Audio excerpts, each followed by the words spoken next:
Okay, so I have like that was the pre-show, this is the pre-show, and then there'll be the show, and then there'll be the after show. TWB has graciously offered to stick around, so there will be drinks available at the end if you'd like to hang out with me, chat about the show, whatever. Totally fine if you need to leave. It is a dark and stormy night. I'm very happy that you're here. And as you probably know, I am here to film this special. And so that means you all will be filmed as well. Did you realize you'd signed up for this? Hopefully. There are some hearts just getting really fast beating right now, and your friends didn't tell you. It's okay. But I think in general, because I am going to be wanting, like, the house lights are on the whole show. I want to interact with you, and it's not to really put any one person on the spot unless they're buying into it, but just to, like, create a group experience, get us having fun together, and then, like, sift through some stuff, some feels, some thoughts and ideas about all the wild things that I have to say. So that means that I encourage you to be vocal and to participate. There's a difference between heckling and doing that. Usually the difference is I ask for you to talk and then you talk. So feel free to laugh whenever you want. Like that was a perfect example of a laugh. Great job over there. Head of the class. And also, if you have things to say, it might derail things, right? And this is live, and it is improvised. Some of the stuff I have not ever said before and might never say again. So we have a live experience here that we're capturing so that it can share it with a wider audience, because what I'm talking about I think is important for other people to see and hear than just folks in this room. But this doesn't translate on YouTube without a loud vocal audience. It just doesn't. Like the algorithm, the whatever, when you watch something on YouTube, you know when you've seen things. It's like, okay, I guess that joke kind of worked, right? And I've even noticed this in just like I've been performing this material, some of this for over a year, and I'll record like the audio or I'll get a video, and I'll hear it later and listen to it or watch it later, and I'll be like, it did not feel that way in the room. I can see you all connecting. So it's not that I want you to be artificial in like a major way. I don't need to push or be like, every time. We will practice that in a second. But like right now, I'm trying to encourage you to let yourself laugh. Okay, there's different kinds of laughter, obviously, and I'm going to be having different jokes and there's different effects. And again, I don't want you to lie. But if you kind of nudge it a little bit in a direction, it helps me, right? It helps this message, which as you partake this experience, I think you'll understand why I care about it getting out to more people. So we're gonna practice really quickly, laughter, okay? I did this in school, actually. It was called the laughter scale, okay? So we're gonna start at the very top of the scale and we're gonna go down together, okay? Buckle your seatbelts, there's a lot of shit like this. I want you engaged and I want you to play and have fun with me. So, on 3, I'm going to put my hand all the way up, and I want you to give me whatever the most exaggerated, insane, unhinged version of laughter that you personally feel up to mustering at this moment is going to be. You're all going to look really stupid. And just a reminder, though this is filmed, I'm editing it later. So if there's anything you're like, thank you so much for this thing, but like, I don't want that anywhere on the internet, just let me know. And I may or may not listen to you. But no, I probably will listen to you. So again, it's okay to be silly, it's okay to be stupid, it's okay to feel uncomfortable, because that's also necessary to be open to new things, right? So in a second, I'm asking you to do the most exaggerated laughter ever, and then we'll start to go down, and we'll see how it feels. Yeah? Yeah. Woo! Okay, the woos, that's good. I feel like that, in terms of response, that's like a solid 3 out of 10. Do we feel ready? One more time. Okay, I think we're up to like a 7. That's good. I like that. We can get more. We can go further. Okay, on 3, the most exaggerated laughter ever. Here's the joke to cue it. Almost forgot that part. What do you call a man with no arms and no legs who's lying on the floor? Matt.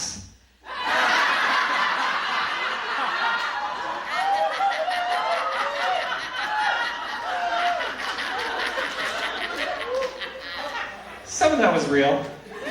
Give me some credit. Some of that was real. Okay, so that's the most exaggerated. We're practicing being performers right now, right? Because you're on camera, right? That's the most exaggerated. Let's do like a step down from that, okay? What do you call a man with no arms and no legs who is hanging on a wall? Art. Thank you. Art!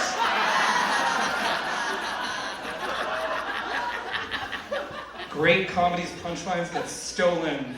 That's the good stuff. That's an example of kind of a heckle, but it did work. Thank you very much for participating. Okay. Now I want you to get to like middle, and this is where like maybe you're laughing in a way that feels a little loud to you, but it's natural. Okay, so you can relax. Again, as you can tell, these jokes are not that funny, but we're still practicing this, right? What do you call a man with no arms and no legs lying in a pool? Bob. Yeah, got some bully in there. I like that. This was good. Okay, last one.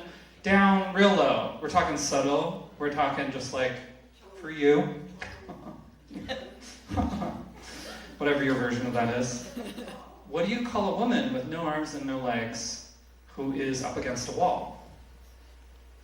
Eileen. That's not what that deserved. Right? That's not what all of these deserved.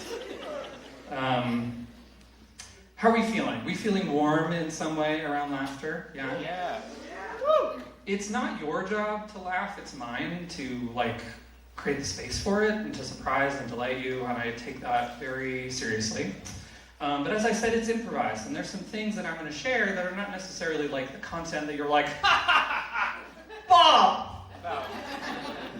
And I want to invite you still, because I'm sharing it on purpose. And so I'm laughing at it, actually. I like talking about this kind of stuff. So if I'm talking about death, or gender, or relationships, or whatever, it's okay to laugh. There's a favorite comedian of mine who talks about comedy as a space where the sacred becomes profane, and the profane becomes sacred. Because again, in a lot of these instances, we treat a lot of subject matter as sacred and sacrosanct. Like, you can't really talk about it. You can't talk about it in ways where you look bad, or you look uncomfortable, or you're unsure or vulnerable, or feel stupid or silly. And for me, at least personally, that's what prevented me from learning a lot about myself, by being unwilling to ask those questions and to learn that information. So although I am very much, as a producer, trying to get you to laugh so that this goes well and people like it and all that, get the word out, I also want for you to feel like you can laugh because it's funny, life is funny, this is weird, this is wild. What I have to say is wild. You feeling good about this? Yeah? Yeah. Yeah? That was like a 2 out of 10. You feeling good about this? Okay. So I'm going to start the show. And then I'm going to finish the show at some point. And along the way, hopefully, we'll learn a little bit about each other. Okay? Woo! All right.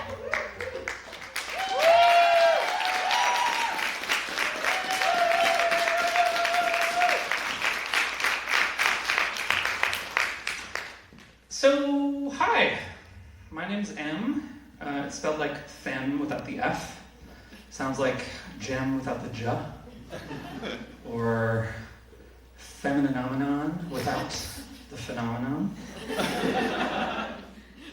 And I am a terrorist. Oh, I'm sorry. A trans woman. Yes, according to the United States, I am grooming children to fly their pronouns into the twin towers of polite family dinner. I am strapping their chest binders with glitter bombs to make the marketplace fabulous. I am performing gender-affirming surgery on the New York City skyline. But don't worry, you're safe. I did leave my ammunition at home. I was scrawling all my trans ideology and all the bullets.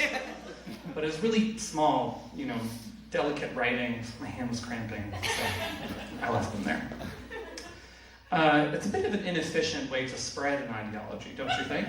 I mean, it's just in one artery, out the other. I don't really think people understand, though, how much ideology requires some level of organization that I don't think trans people really have. Some of us know this very well.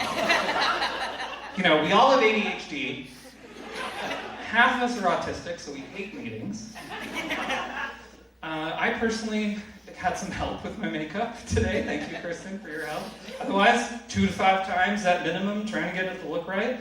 I have to shave, I have to put on shapewear and force myself to breathe in ways that monks are going to study one day, you know?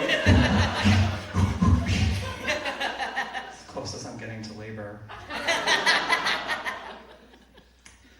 I think if you really want to look at gender ideology, you actually just have to look across the border at the United States, right? I mean, according to them, there's only 2 genders. There is boys and there is girls. It's like the ideology of a 4-year-old, right? Cats are girls and dogs are boys and that's it. There's probably some child somewhere who's like, what about the fish? No fish. They don't exist and they're illegal and they're all going to jail.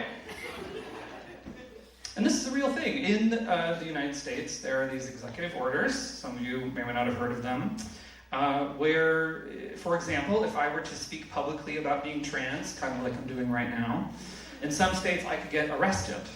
And because of this specific executive order, I would go to male prison, because that's my sex assigned at birth, right? So they're moving prisoners to places that they don't belong. And you know, in these prisons, if you're not aware, there is a practice called V-coding, which is, some of you are nodding your heads, I'm so sorry. It's where they pair the most aggressive male prisoner with the most effeminate prisoner in order to give that person a wife so that they can take their excess violent energy out on as like a form of population control. So in a way, it's kind of like being raped to death. Which, if you think about it, it's kind of gender affirming. I know, it's a tough one.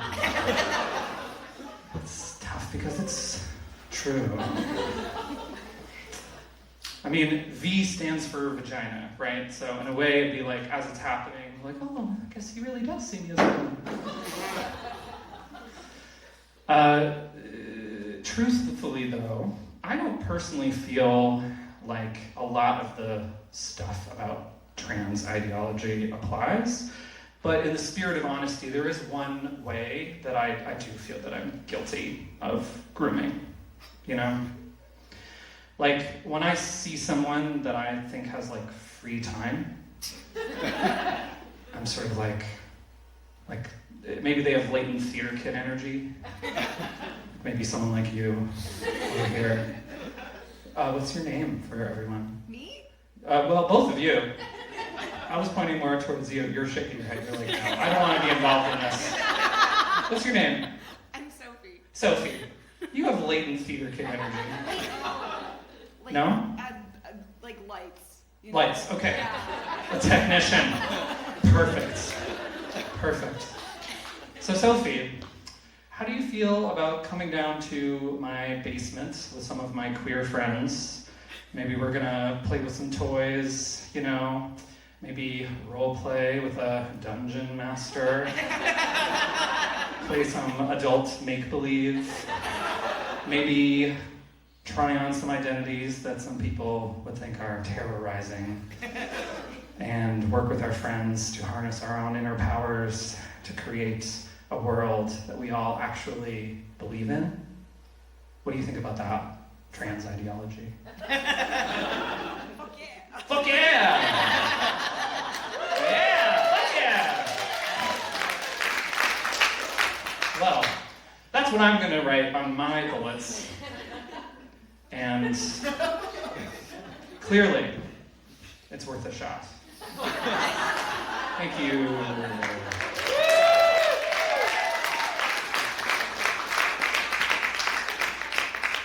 So that's an example of 5 minutes of stand-up comedy. Thanks again to Pinch. I premiered that at a workshop Pinch Cabaret ran. And I'm very proud of that work, and at the same time, I find it very difficult. Part of this is because I have a brain that wants novelty, and if I have done a joke too many times, then I'm very over it.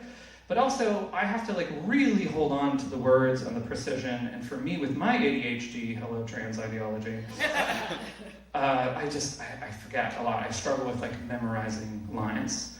And so while I love doing that and pushing you with some of that stuff, what I prefer to do is this, which is just talk to you. And there are things that I've done over the past year that are stories that I've told that I've also been telling for a while. And so there's still some craft to it, but also I want to inject a lot more of that just we're here right now together vibe. And so that means that there might not be clear setup punchline situations all the time, which means just laugh. Just laugh. Just laugh. And again, it's about my life. So for the rest of this, I'm going to be talking about my life, and I'm going to be talking about it, and it can be challenging at times as a trans woman to talk about your life, especially your life before you realized that you were trans. And given that this particular night is all about my first year of transition, there's a lot to talk about from before, right? So I've been trying to think about, how do I talk about this person, this imaginary friend that everyone had, that they used to deal with the fact that I was different. This person that I was for 36 and a half years. How do I talk about this person? And I know what you're thinking, probably I'm going to say that I was Matthew McConaughey. Or Mark Ruffalo. Or Benedict Cumberbatch.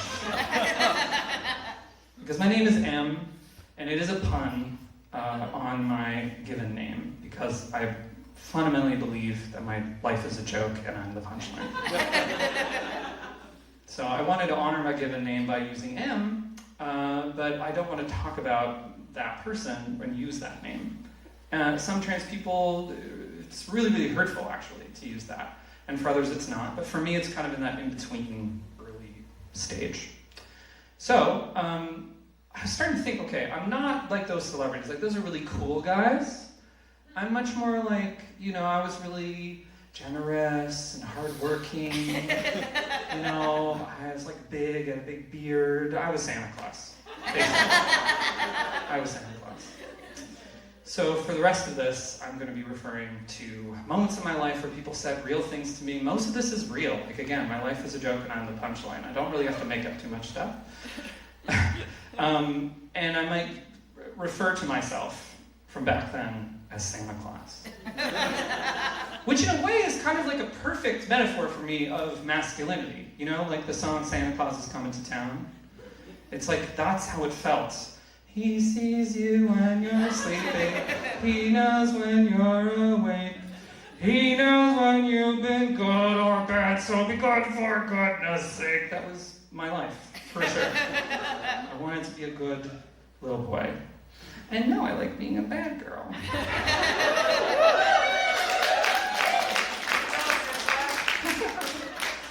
You're learning way too much about me already. That's why I'm doing this.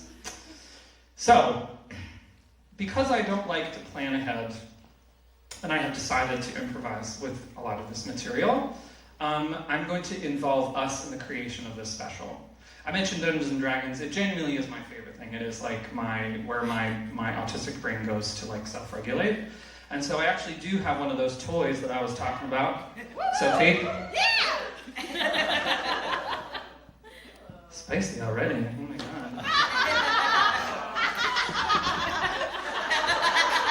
Someone's very happy about this. That's a great reaction. That's just as much as I feel. I'm out here doing this, so I can't do that. You want to play with it? Is it foamy? Yes, it's foamy. Did not expect any of this. This is great. So, what I'm going to do is I'm going to roll this dice, or I'm going to get you to roll this dice. And the number that it lands on tells me one of 3 options, 3 stories that I'm going to tell. And they have interactive elements, and they're, sort of composed, but also I'm going to see what comes up in the moment. And then we'll do something else, and then I'll wrap up with one final thing. Okay, so this is going to be, we're co-creating this together. And I feel like it's already going pretty well. How do you feel?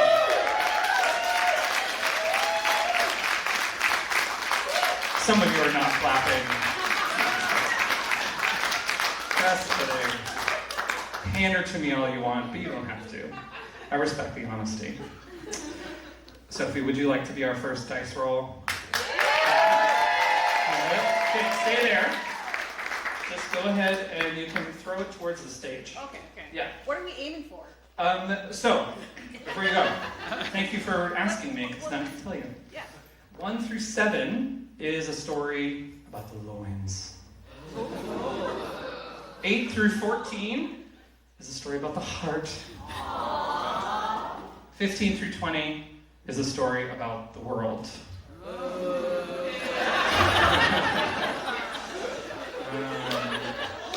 Or maybe, in that case, the head, which is another option, but I also might tell that at the end. We'll see. I'll feel it out, but this is going to give me some influence. You just need to know loins, heart, and a third one, TBD. Yeah. So try to aim it for here. Let's see if we can get it on the stage.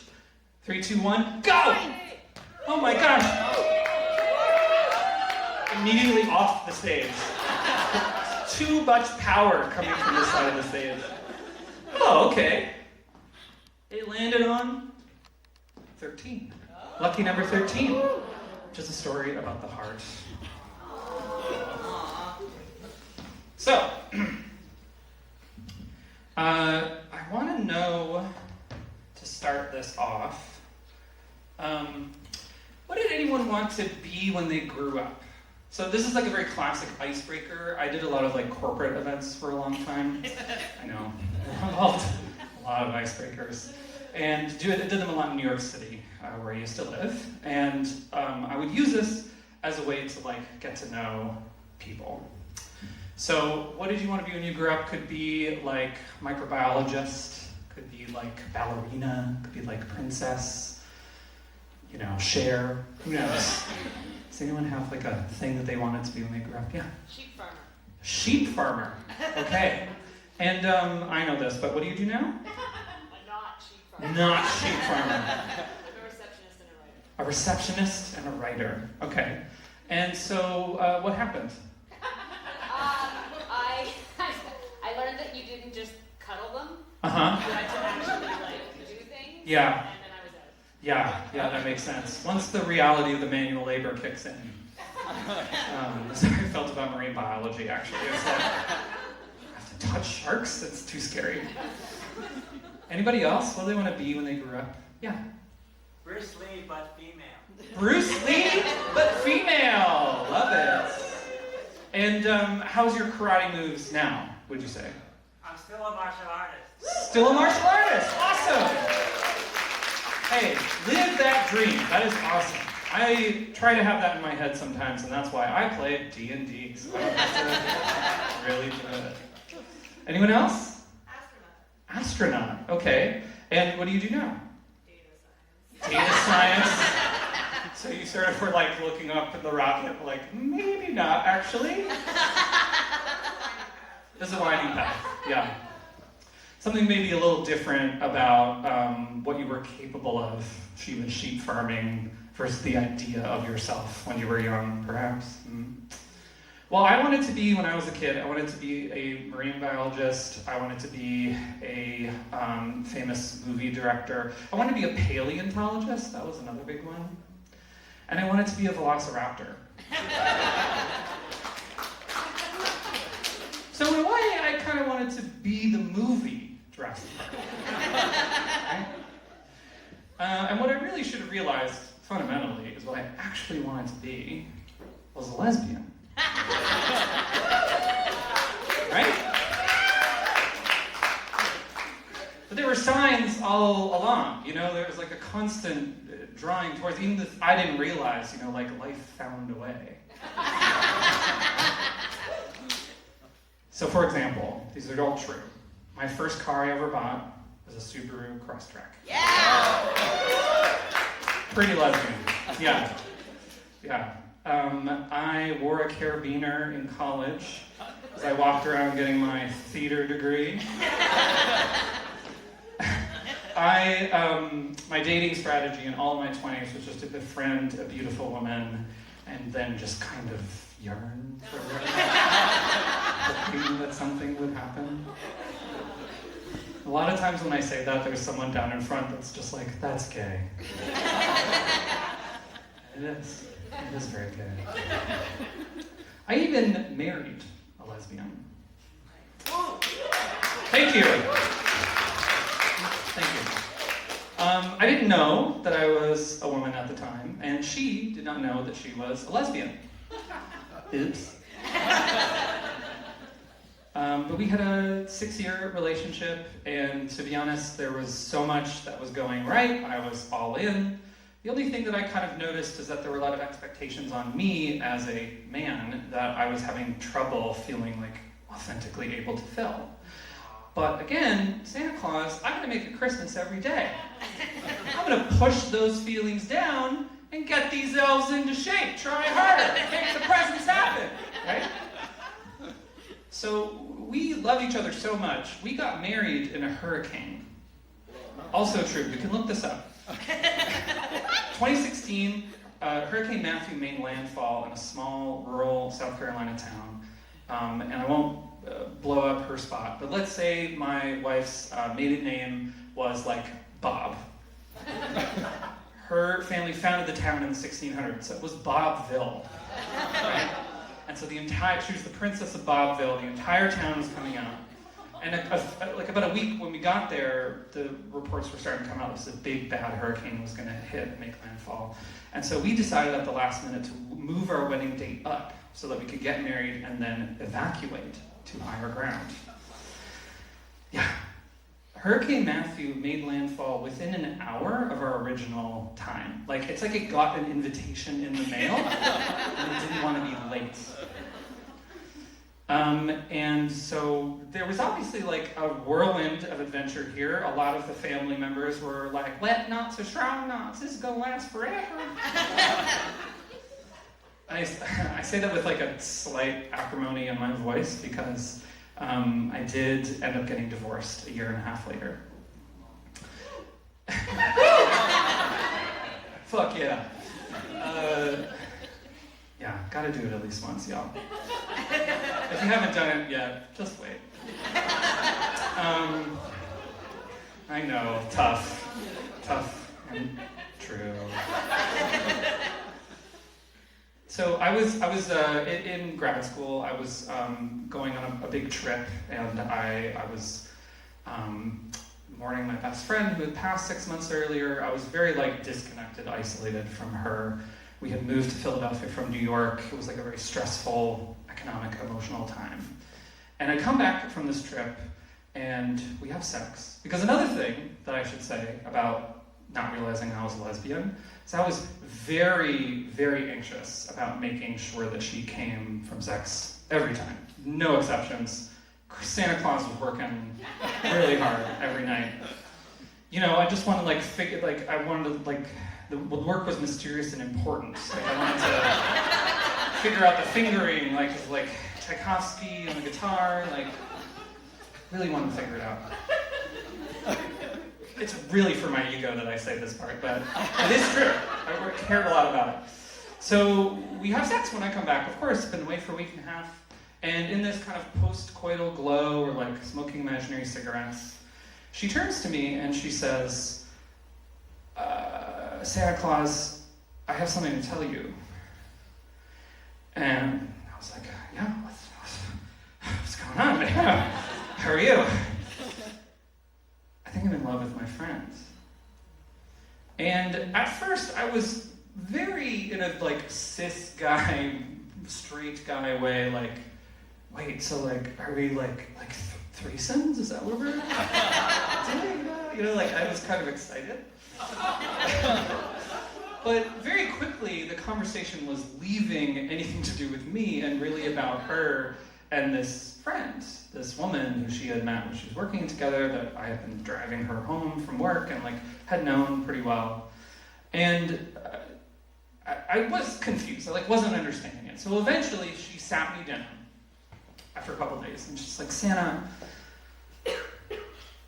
I'm getting some of you eventually with that joke. Santa, loving you, it was like building this beautiful, ornate lamp, and then I saw the sun.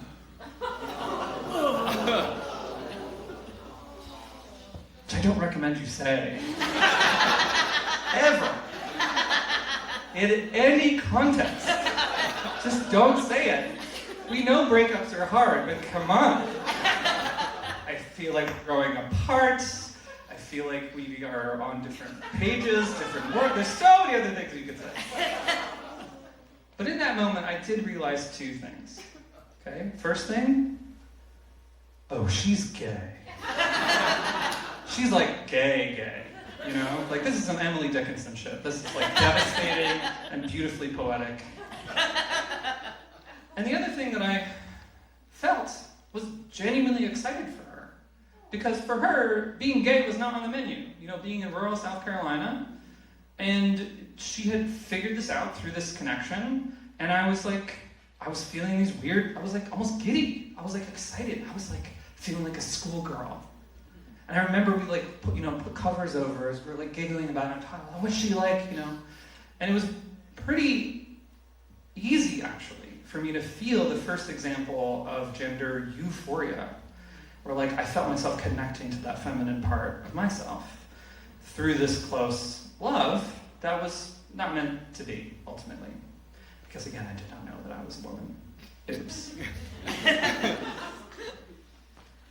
Now, when you've been told that loving you was like building a beautiful ornate lamp, and then I saw the sun, for a few years after that, I kind of believed it.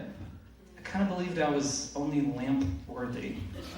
Santa Claus had done a shitty job, and he needed to get some new parts. And it took a while before I obviously figured out a very different path. I mean, look at me. I just left a Hot Topic like an hour ago. Honoring my 17-year-old self. And I think about it now, like, I realized that I am not a lamp. Of course, I'm not a lamp. But I'm also no sun.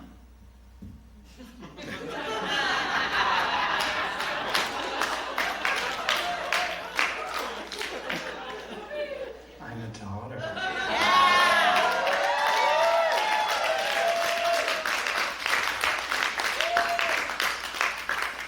And that's what I really wanted to do when I grew up. Okay, that is one roll. We got two more. Who is not Sophie? Who seems very eager to do it again, but sorry. Yeah, we need a whole party, we do. We'll fix that after. Does anyone want to roll the dice? Okay, yes, astronaut. So, you clearly need to throw it a lot farther. And if it is rolling 1 through 7, loins. If it's rolling 8 through 14, head. And if it's rolling 15 through 20, it will be world. I'm so sorry, I know. Okay, you ready? Not TBD. Now it's happening. Here you go. Come on, loins.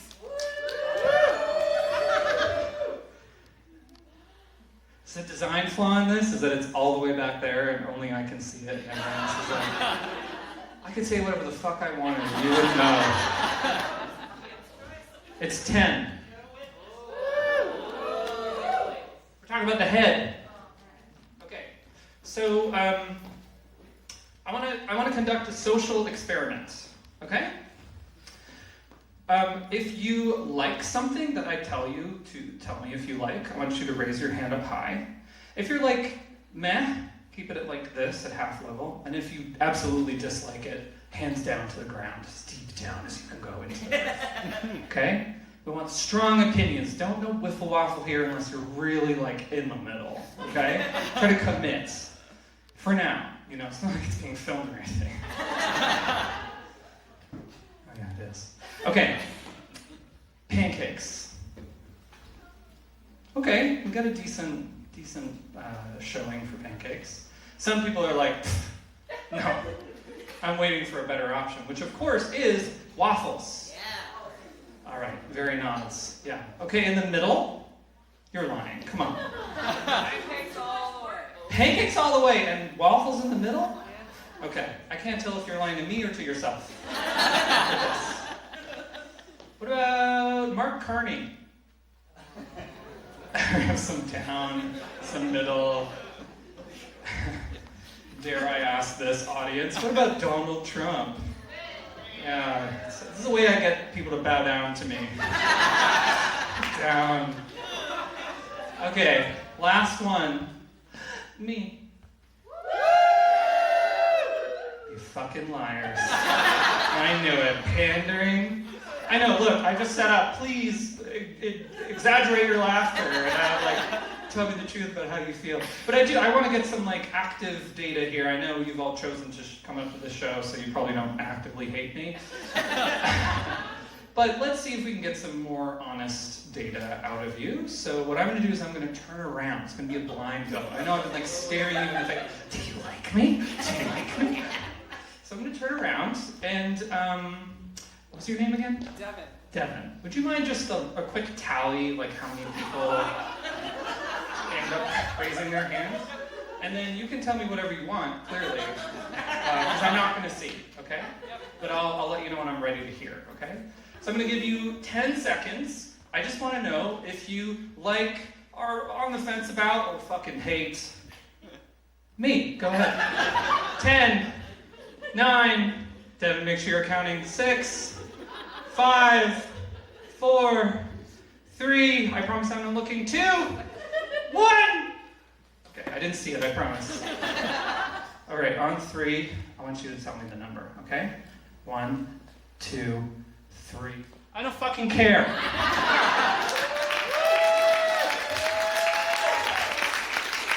I don't fucking care. I'm not like Mark Carney. Obviously, I care a little bit. I mean, it's nice that you're here. You're participating beautifully, by the way. But I do kind of understand some data that is sort of always in the back of my mind, which is why I bring this up, of course. Because outside of this room, for people who are not self-selecting into this, it's been pretty much statistically proven that people are 17% less likely to find me likable, and 21% to find me more awkward. And that is because I am autistic. So there's this study done, 2,000 college students, and they were getting either an image, a video, a picture, image, video, text, or just audio of autistic people and non-autistic people. And they had to click a button if they found that person likable or not, like what you just did effectively. And it was found that within an 80th of a second, a neurodivergent person was rated 17% less likable, 21% more awkward, more not hangoutable. Granted, I have spent a lot of time training on being a performer and doing this, which is called masking, so that you all find me likable. And I didn't know for a long time that autistic people are not all the same and do not all manifest their symptoms in the same way. And that someone who is very good at hyper studying human behavior and emotion and figuring out how to communicate in ways to maximize, please, dear God, someone understanding something that I say. And maybe that special interest is for a reason. Because I did grow up feeling enormously unlikable. It was every group, every time, that I was always kind of I don't know what's happening. I'm trying my best, honestly trying my best to listen and to learn and to understand. And it would just be situations where things kept falling apart. Not just my marriage, but all different kinds of examples of different groups where I would say something or think something or behave in some way that was fundamentally unpredictable to the majority of people. And this is like, I ended up getting a master's in organizational leadership as well. Okay, Virgo, I know. And one of the things that they study is this notion of trust. There are two forms of trust. Predictive trust, which is where you know what someone's going to do. They walk in the same way every day, they go hi the same way every day, they talk to you the same way every day, and you build trust based on, okay, Bob's always going to do that. Art's always going to be on the wall. You know? The other form of trust is much more difficult, but it actually is 10 times as effective at actually getting shit done. And that's vulnerability-based trust, where instead of you know what someone's going to do, you know how they're going to behave, you can predict exactly what they're going to say and do, it's you together go, I don't know what to do. I don't know how I feel about this. I don't know if I can do it. I need help. Can you work with me on this? And when I started to put those pieces together, that this was happening to me, this is actually how I found out that I was trans.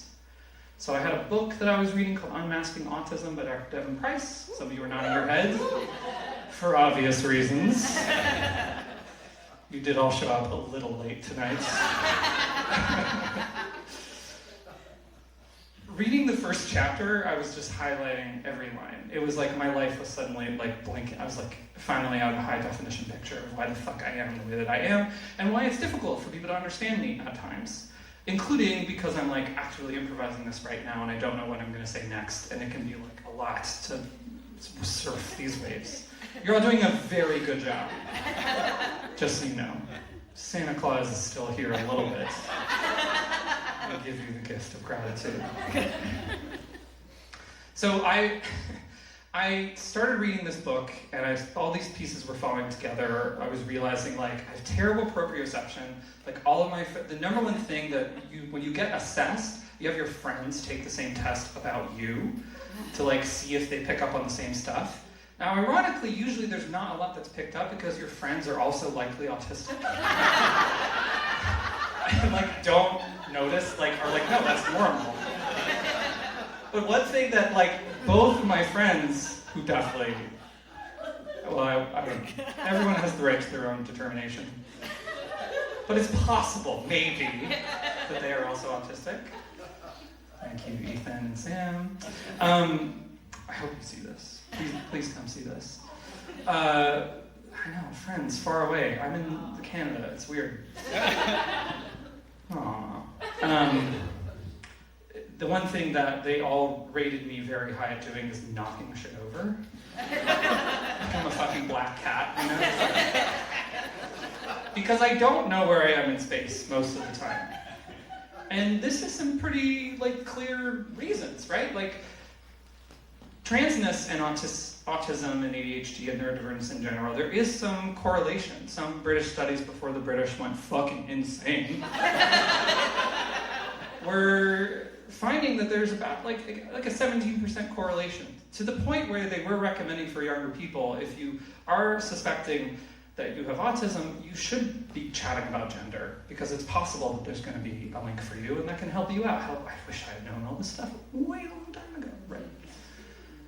So I started to realize, my relationship with my body is kind of off.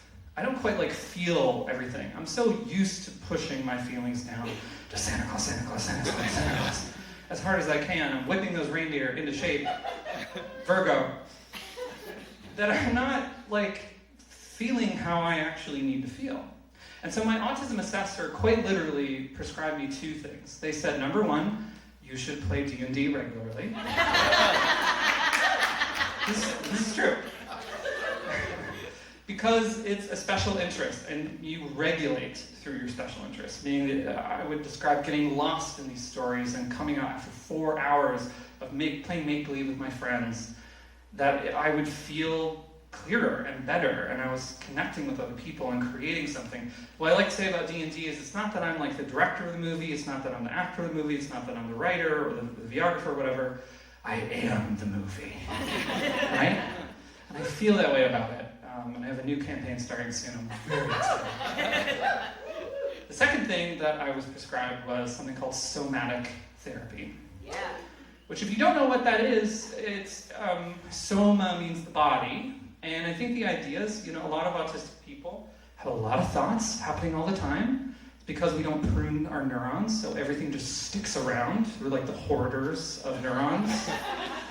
It doesn't mean you necessarily remember anything, things that but everything is so high definition. I'm hearing the buzz of the electricity in this room. I'm hearing my echo in the speakers. I'm watching you nod. I'm watching you bounce your legs back and forth. And I can't shut it off. That is, don't worry about it. It's okay. You can whatever you need to do. Stim away, my friends. But because of this, I'm very, very facile at whipping myself up into my head, getting intellectual, thinking things out, trying to solve problems, instead of feeling vulnerable.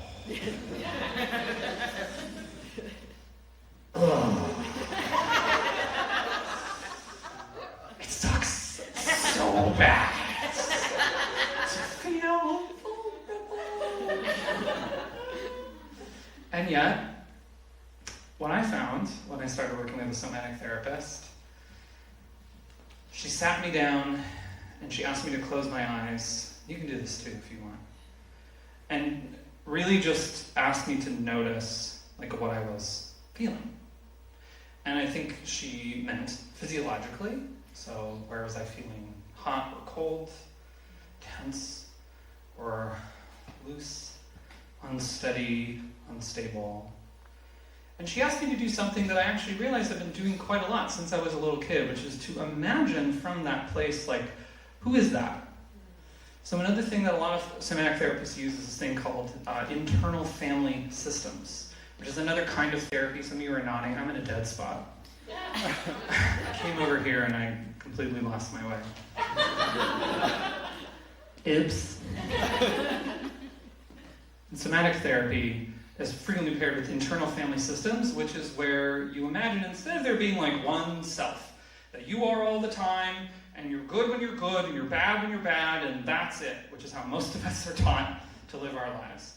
It's maybe the bad part of yourself, there's one really anxious heart that probably is 4 years old, and has never been used to getting what they want, and so that's a couple times where it feels really likely, then you're really worried if you're going to get it or not, so you start to act out of that place of, can we please go on a date, please, please, please, I just want to play with you, please, please, please, please, which is very vulnerable to say, right? Or there's a part of you that's really mad, really teenager, fuck the world, I hate this place, not looking at you for any particular reason. But it's unfair, everything's unfair, I fucking hate everything, right? And so I was asked to sit in that very vulnerable place and start to feel from the parts of my body. And this is true. Very early on, the first couple sessions, I was feeling this really deep, deep, deep pit of sadness. So fucking sad. And as I mentioned, I lost my best friend. This is after I've been divorced. I actually had another relationship that ended in a vaguely similar way to the divorce. Someone else going, you're kind of a lamp for me right now, right? I wonder why I was in therapy. But I was sitting with this feeling of deep, deep, deep sadness. It was this black hole. It was sucking everything in. And as I was feeling it, my therapist asked me to see if I just went into the hole, see what happens. And I had an immediate angry part of me that I genuinely, I'm kidding you not, it was a velociraptor in my mind. It was just no, we're not going there. Why would we do that? Why are you making me do this? I don't like this at all. And she's like, well, why do you think that we're doing it? What are you concerned about? Well, you're going to make me go somewhere I don't want to go. I was like, no, we don't have to do it. We can just stand at this hole, kind of feel what it's like, that's okay. And this velociraptor was sort of what? You're listening to me? I can just share how I'm feeling right now, just that I don't want to go in this hole? She's like, yeah, we don't have to go in the hole. It's well, what if we did go in this hole? I want to know what's down there. Okay, well then, let's go. there. No big deal. We can do it together. So me, my velociraptor part, and my therapist, in my imagination, this is still literally true. This happens. In my mind. Went down through this black hole, and it was like this, I imagine this tight miasma, this like pressure, and I started to cry, and I was weeping and weeping and weeping. And as we like lurched down through, she said, now, Velociraptor, you can keep an eye out. If you're worried, if you're scared, keep an eye out for us. We need your help. And so I imagined this Velociraptor like rappelling down this well. And when I got to the bottom of the well, there was this little girl. And she was translucent. Like she was almost completely gone, like dead. I like imagined her as a ghost. And at first she's looking up at us, and she doesn't even have language, she doesn't have words. She's just kind of like looking like, what the fuck are these people doing here? And again, my therapist was like, you don't have to do anything. You can just kind of sit and hang out. And the Velociraptor is like, well, I don't know what this thing is going to do, but it looks kind of small. I'm just going to like curl up around it to like protect it. And then this little girl is kind of like very shyly starting to look at us and kind of like put a little hand on the Velociraptor, who was like, but then the little girl kind of like giggled at that. It's like, wow. And as these two parts of myself started interacting, there's like color coming to her face. And we just kind of like sat there for a while with her. And it really did feel like sitting with a very young child who then just started to babble on and on. Like, would not shut the fuck up. I'm serious, like just about everything. I can't even remember exactly what we talked about. But just yapping on and on, getting so excited, standing on stage just like this. I wonder why. And I started to get in my mind this particular song that involves this little girl babbling about this amazing story, and we kind of like lift off into space. And suddenly she was casting spells, because of course it was Dungeons & Dragons themed. And we were lifting off and flying together, and by the end of the session, my therapist was like, we can come down here and hang with her anytime. She's welcome here. You can also come out if you want, no pressure. And she climbed on that Velociraptor's back, and we all hiked out together. And that's 6 months before I realized that I was trans. Oops. Yeah, there's this little part of me that's a girl. It's probably very normal, right? And it is very normal. But it took a while, right? Because you're so invested in everything, you're so invested in things going a certain way.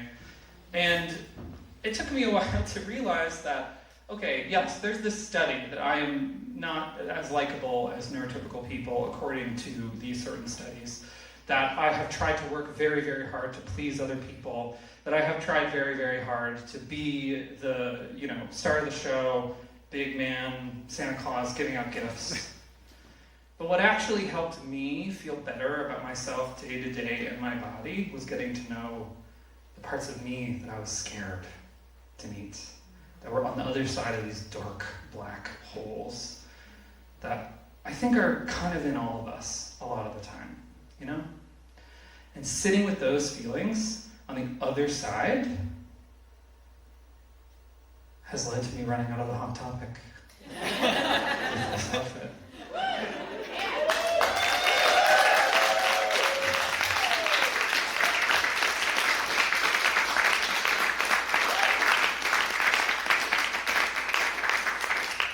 Okay, we got time for one more roll. 1 through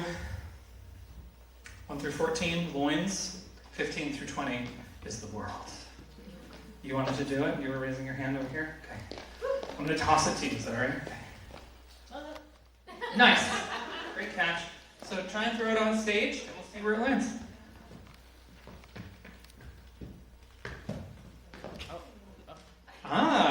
Hit the thing, the divider. My friend, you got a 19.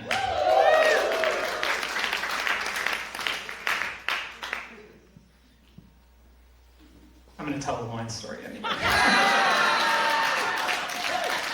You're all so thirsty for it. DM's choice, as someone said. I don't know if I'll do that again, but I'm having fun. Okay, so another icebreaker that I really, really love. It's the, what's one interesting thing about you that I wouldn't know just by looking at you? What's one interesting thing about you that I wouldn't know just by looking at you? And this is something I did for years in these corporate groups in New York, and people would say things like, I'm from New Jersey.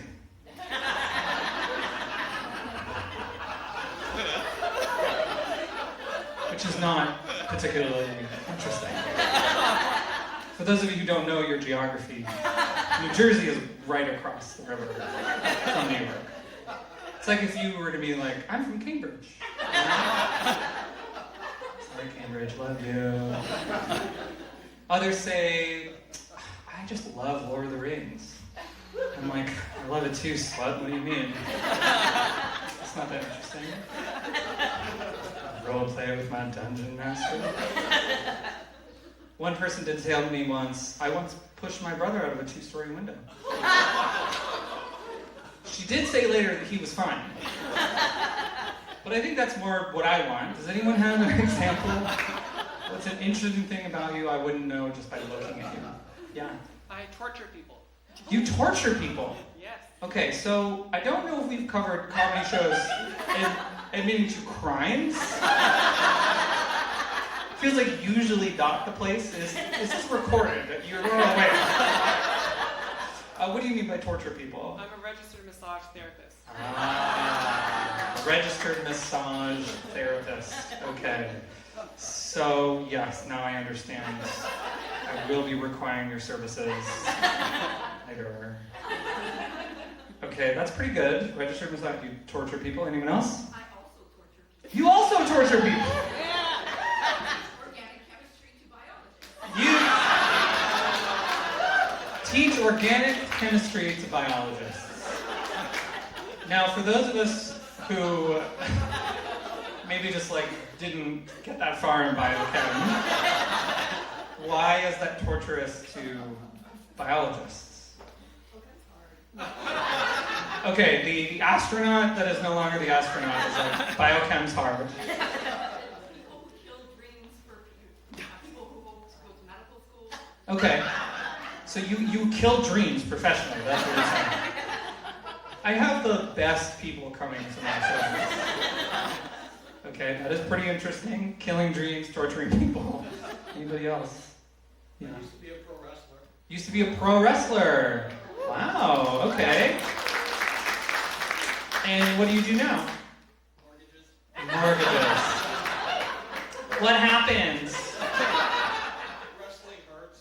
Yeah, wrestling hurts. So there's a limit to what your body could take in its current form before you had to transition into another direction. Okay. Cool. A couple more over here, yeah? My dad's got a basement full of Planet of the Apes stuff. Okay. Full of Planet of the Apes stuff. Your dad? My autism's genetic. Yeah. Yeah, no, you didn't need to tell me that. So your dad has this stuff in his basement. It's all Planet of the Apes. 100%. Okay. And how does that factor into your relationship with the world?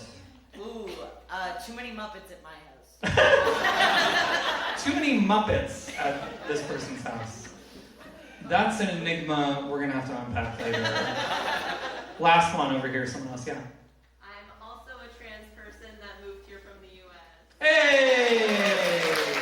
Also a trans person that moved here from the U.S., making me feel very unspecial. And my own special after all this. No, welcome. So glad you're here too and safe. And all of you are here and safe. Wow. Okay. Very shocking, very interesting. Would have not have known without looking at you, or just by looking at you. Does anyone want to guess what mine is? One interesting thing about me you wouldn't know just by looking at me. Yeah. Is this connected to the lines thing? Is that your guess? I'm just curious. What do you have a guess for me about Okay. Then the answer will surprise you. Yes, the answer is yes. Anyone want to guess? Interesting thing about me you wouldn't know just by looking at me. I love this tension. This is what I live for. I'm from New Jersey. Yeah, no. I'm from London, Ontario. That's where I'm from. That's about what it gets whenever I say that. I'm learning so much about the local geography here. No, it is that I am infertile. Yeah, I know, so a little connected to the Lloyds. Now, for those of you who know your trans healthcare, you're going, of course, Em, like that's a side effect of hormone replacement therapy. It happens to a lot of people. Can in some cases, not all cases. But I actually found this out before I started hormones. Hence the interesting thing about me. So I was about to start, and my doctor, in kind of a gatekeepy way, not gonna lie, was like, well, if you want to have a family in the future, you really need to consider freezing some of your sperm. I know. It's very uncomfortable for me to say, but it is what I have to do. And so he was like, I guess I can prescribe the estrogen for you, but please don't start until you freeze. And I was like, okay, I'm not leaving until you prescribe. Now, granted, this happens like, I don't know, August was when I started, August of 2024. And so Trump had not yet been elected. Happy anniversary of that happening. I just love it when I make the audience squirm like this. Just through information and facts. This is real, people, it's happening. Let me tell you. So my doctor was like, well, there's no rush. You don't need to go too fast here. And I was like, I'm not sure how long this healthcare is going to be available for me. He was like, well, you never know. You can't really plan for that. And I was like, sure. Just in case. I was already feeling that autistic pattern recognition feeling, right? So I did go to a sperm bank in Marlton, New Jersey, to bring it back around. It's this sleek glass building, beautiful. And I walked in and sat down in this room with the saddest leather couch and the most aggressive straight porn playing on the television. And I'd been given a cup, and I had to produce a specimen for them to freeze. And I did that 3 times. And then my doctor called me up and was like, so we're gonna need you to come back. Just a couple more times. Just to make sure we can, I think she used the phrase, get enough.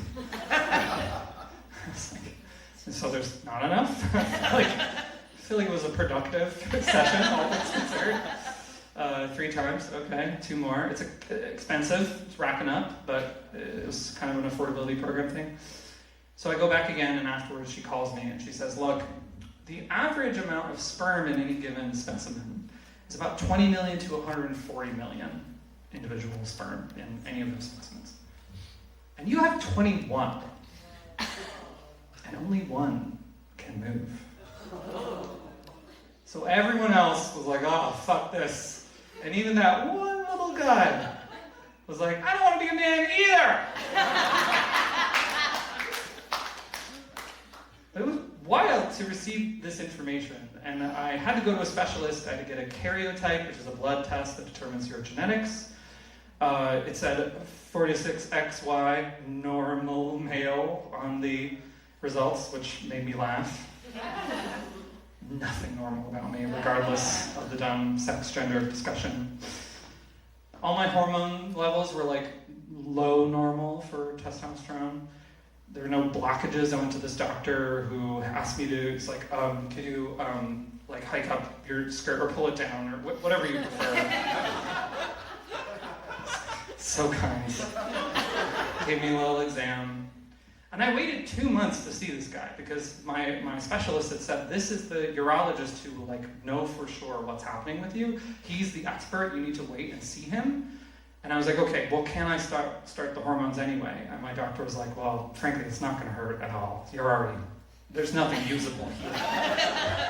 You know, not even the most advanced of this stuff is going to work on you. So I go to this guy, I give him all my test results, we have this conversation, ask me all the questions about my medical history, and he takes a second, he's quiet, he's looking it all over. And then he just leans back in his chair, and I kid you not, he goes, yeah, I don't know. I don't know. I have no idea why you're like that. He didn't technically say that part. That part I meant for dramatic effect. He's like, maybe there are some studies that are new that suggest this might be an early warning sign of testicular cancer.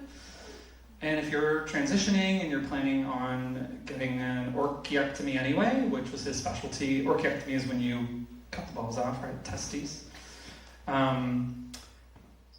If you're going to do it anyway, it could be a good way to just make sure that's not an issue. You just cut that issue off at the pass.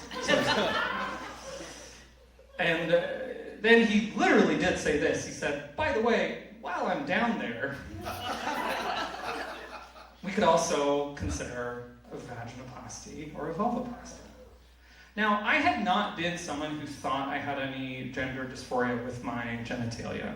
Like, it was one of the other reasons why I thought for a long time that I must be a guy, because I was like, I don't know, it feels good. It's working, I don't know. Little did I know it didn't work at all. Imagine the unprotected sex I could have had! Just kidding. Don't do that.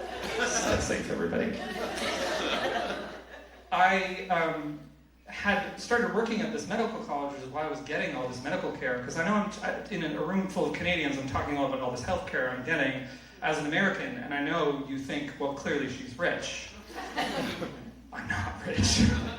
But I was working for a medical college, so all of this was a pretty good health care, pretty good plan, and all these people knew each other and knew who to tell me to. The only reason this worked for me is because the system was like, she's probably fine, we'll just throw her in there. And I had seen in these lectures, because we had been teaching about trans healthcare, these images of what are called neo-vaginas, neo-vulvas, which are the reconstructed form. And I know all of you, there's like a little taint shrinkage happening right now as I'm talking about genitalia. It's like we don't do this in public, polite Canadian conversation.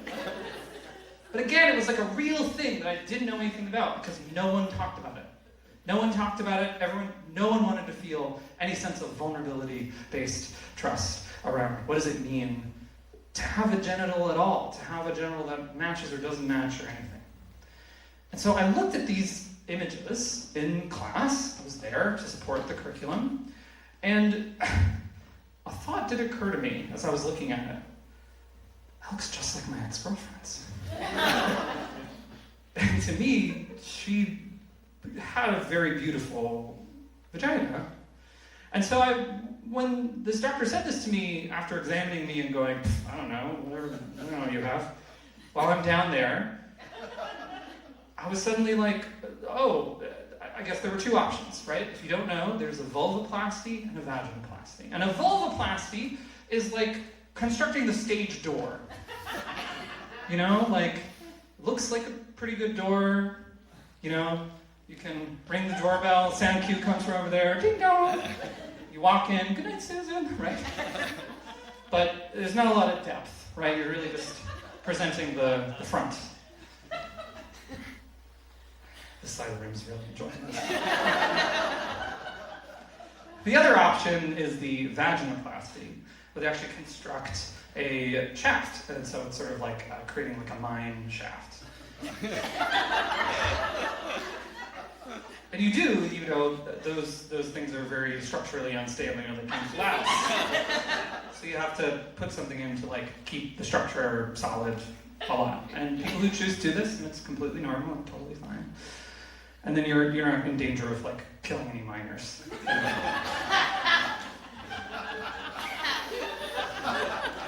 Just a little trans joke.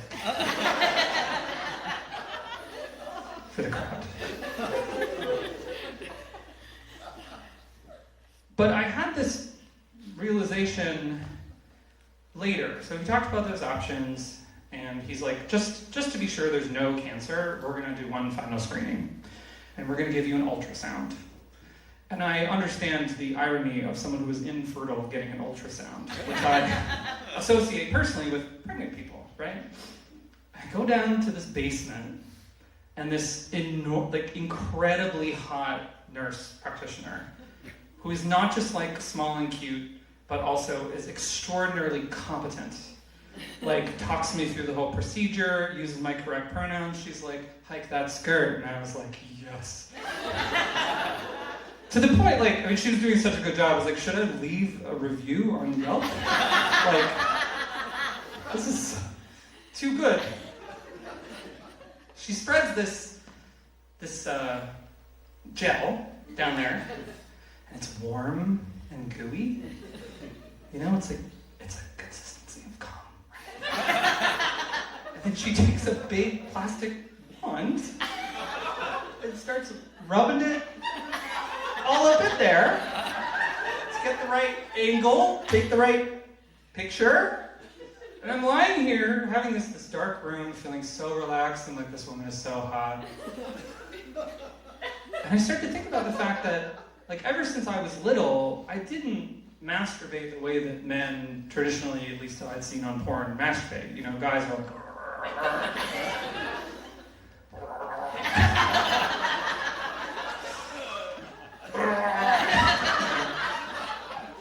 that's it. That's about how fast it goes. I was really used to using the head of my penis, which is actually anatomically in the fetal stage, the exact same thing as the clitoris, and rubbing it like this for a while, and feeling all these really intense feelings. And as I'm getting this wand and this gel, this gorgeous woman, I realized that, like, someone could one day touch me the way that I knew how to touch myself. So that's just one interesting thing about me. You wouldn't know just by looking at me.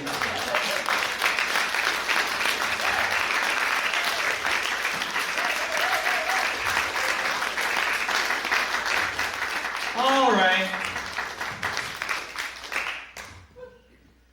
We're running a little late, but you all got here late, so it's your fault.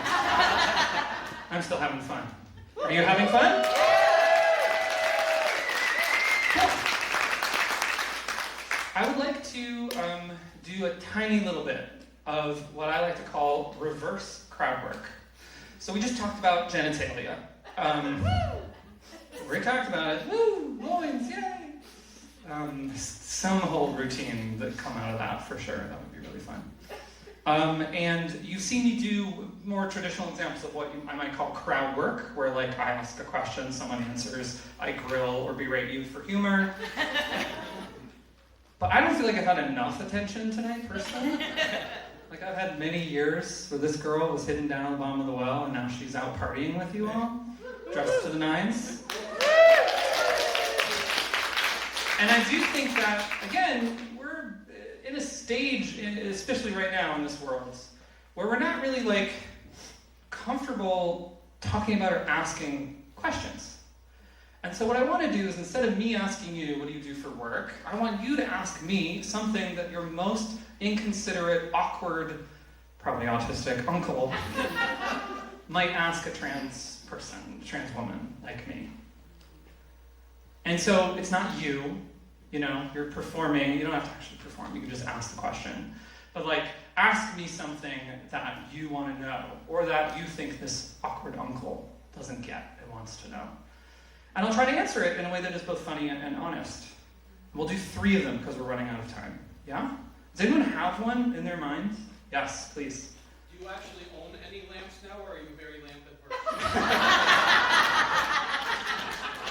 And that's it, everyone. Good night! Do I actually own any lamps, or am I lamp averse? What an inappropriate question to ask me in my special. God.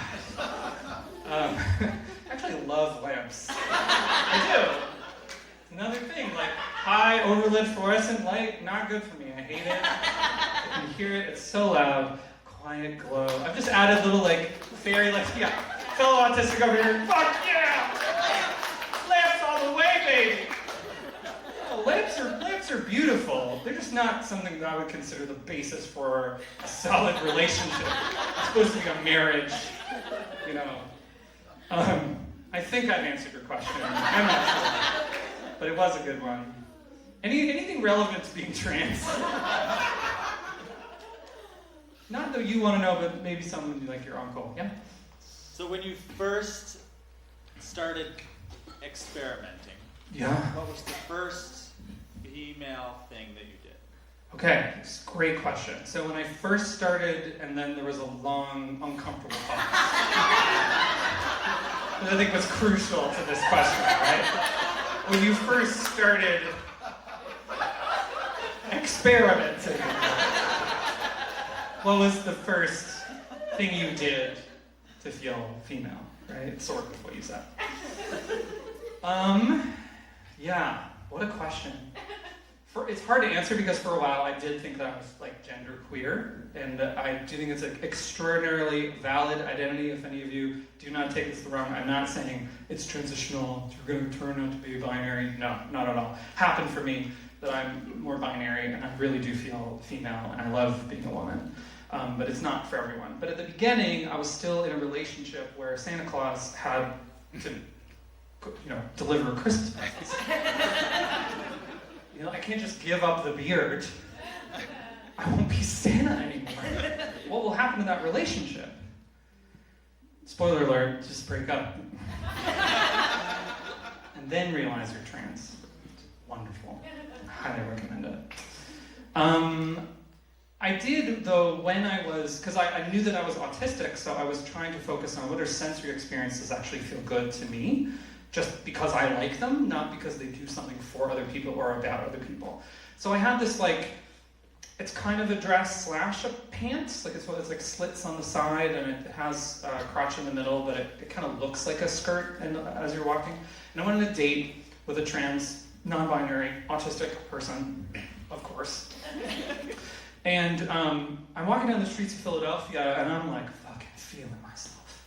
Because this feeling of the fabric rubbing against my legs, the feeling of the tightness around my waist, there are all these things that I just never allowed myself to do that I was feeling that felt really fucking good. And as I was walking down the street, this man, I kid you not, just out of the corner of my ear, I hear him go, "Who did that to you?" And I turned around and I said, "Me." I fucking like it. We hooked up that night. It was so much fun. It's actually experiment, friends. It's good. I know it's pregnant pause. Awkward. But it's worth it. Any last question? Yes? Fellow lamp over here. Yes, fellow lamp lover. Here's a cringy uncle question. Okay. How did your family feel about your transition? How did my family feel about my transition? Great, it was easy. No notes. Just kidding. No, of course. And if they do watch this, hey, love you. Complicated. It's actually a great question because it's going to lead into the last thing I want to do, which I'm going to talk about what happened between me and my sister. But first I'll say my father, who is a pediatrician with an infectious disease specialty, we traveled all over the place as he was getting his medical degree. So that's why I was rudely ripped from Canada when I was 11 years old and brought down to the States and lived a life of Santa Clausing as hard as I could. Autistic, he said, you have to swim to get a scholarship to go to college, so I thought I had to swim to get a scholarship to go to college. I did not get a scholarship. I still went to college. But I was always very afraid of letting him down. Always very afraid of that. And he knows, when I came out to him, he asked for some time, and I gave him this resource, which I'm going to tell you about now if you don't know. It's called the Gender Dysphoria Bible. Something? FYI, thank you. Of course, FYI. And it really helped me understand myself, and I asked him to read it. And he sent back a couple weeks later like a litany, like probably like 30 questions. Classic diagnosis, differential, trying to figure out what's going on. But instead of knowing the answers and telling me who I was, he was asking the questions.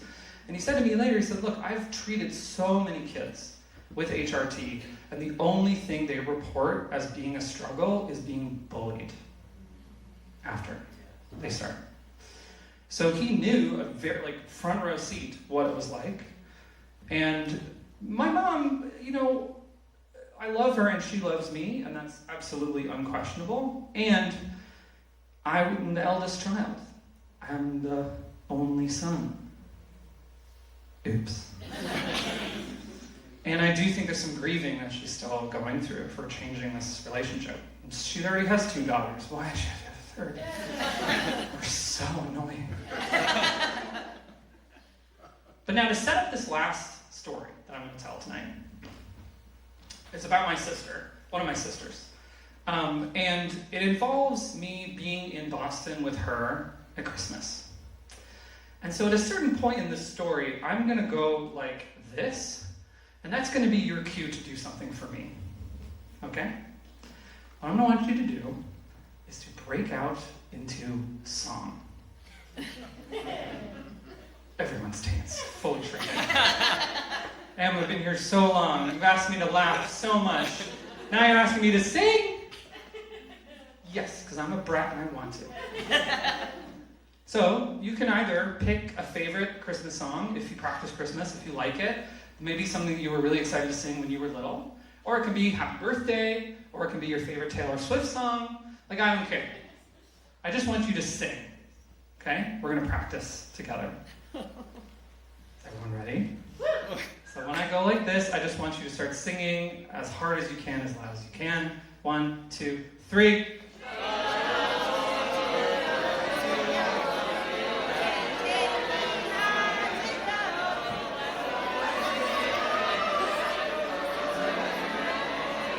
Honestly, I'm a little impressed. Because the faces I was getting before I asked you to do that were like, you fucking bitch. So gender affirming. But I think we can delve even a little bit deeper. Okay, we're talking about joyful abandon when you were a child, 4 or 5 years old, whatever you want to sing at the top of your lungs. 1, 2, 3.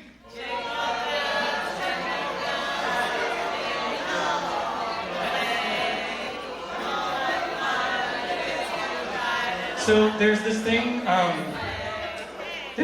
called dissociation that I think is happening a little bit, and you're like, this is really not what I want to do right now, and that's okay. I'm going to have you fake it till you make it, have you do your best, okay? So what's going to happen is I'm going to tell you the story about this fight I got into with my sister. And at a certain point in the story, I am going to say, and then, and I'm going to go like this, okay? And then you're going to burst into song. And it will make sense, but I'm not telling you yet, because it ruins the experience of the moment. Are we clear? I'm not being super evil to you, I promise. Okay? So I was in Boston, drinking with my sister, because that's what you do when you're in Boston. You know Boston. And my sister, this is my first experience of being with her as a woman. And so it was very uncomfortable for her, but she was trying so hard. She was trying so hard. The minute she saw me, she said, "Oh my God, you look so beautiful." And I was like, "That's such a beautiful lie." Not because it's not true. I think I look great tonight. But because there's still a little calculation. Can feel it, right? There's a little there's another reason why you're saying this. And so we're sitting late at night, we saw Wicked together, drinking, we're in Boston, and I do something very natural, which is I fart. I'm sorry, it is true, it does happen. And she turns to me and she says, "Well, look, Santa, when you were a man, you could get away with that, but now that you're a woman, you can't be doing that around me." Similarly, like, what? I mean, I know women fart. I've been in relationships before. It's like stage 1. Start letting it rip. Again, how did I not know I was a lesbian? And so in this moment, I really wanted to, something in there around this assumption that I was a man and then I became a woman, which is this idea of transition, like this idea of going from one place to go to another. But it's a little false for me. It doesn't feel right. It feels like what happened when I started taking estrogen is that I started to kind of like uncover and become more myself. And the Greek word for uncovering is apocalypsis. So we could change the term to apocalypse women, and apocalypse men, and apocalypse. There's some rocking in the back up there. I'm sure that would do great things for our branding, right? Trans people. Apocalypse women. I tried to communicate this to Laura, but she immediately reacted extraordinarily defensively because she was being corrected on something, and she had been trying so hard this entire time. She'd give me all this makeup. And I love her so much, but it immediately exploded into a fight. And she hit me, and so I did something that I don't recommend doing, but I do think is one of the reasons why my estrogen is working. I threw my drink in her face.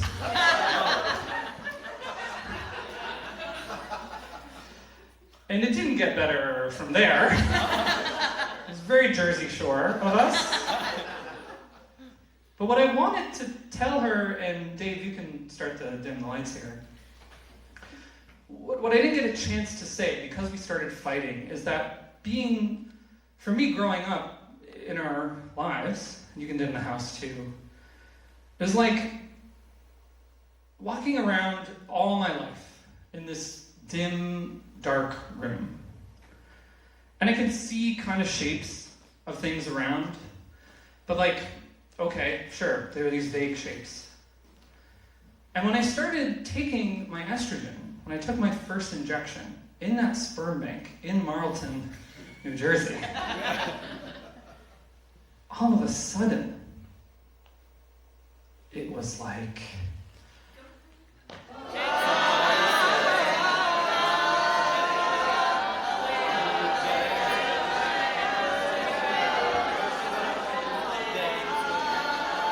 It was like all these Christmas lights turned on. And I felt like fucking singing at the top of my lungs because I had a little fucking joy for the first time in my life.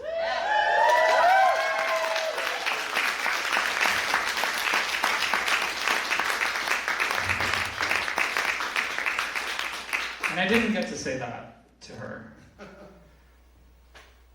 But I did decide that what was happening in the United States and what was going on for me meant that I had to leave.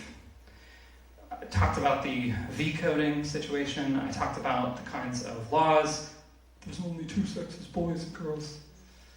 And I really wanted to keep talking about this and coming up with a way to say this to her, to all of you.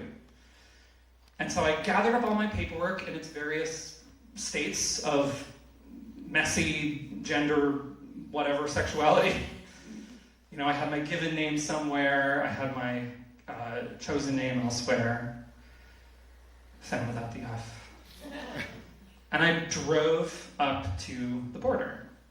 And I wasn't sure what was going to happen at the border.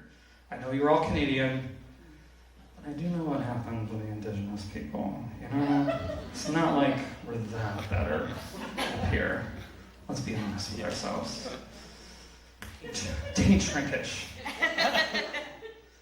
When I got up to this guy, and he said, "Allô, bonjour," and I immediately was like, "Allô, bonjour," because I grew up speaking French, because I'm from Nova Scotia, and I did French immersion. And in that moment, I was so excited. He just held his hand, and I passed my papers over. And then I had this moment where I realized, oh fuck, I didn't introduce myself. So I don't know what name he's going to call me. I don't know what attention I'm going to draw. I don't know if I'm going to get arrested and sent to prison and put in a cell with a guy I just really don't want to get to know.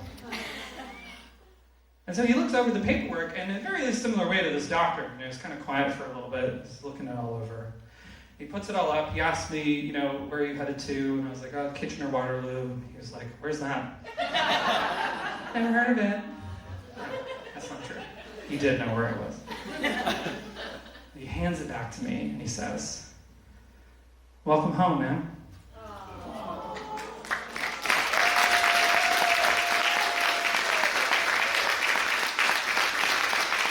And that's why I fucking changed my name. That feeling. Y'all have been so fantastic to go through this with me together. Can you all give yourselves a round of applause?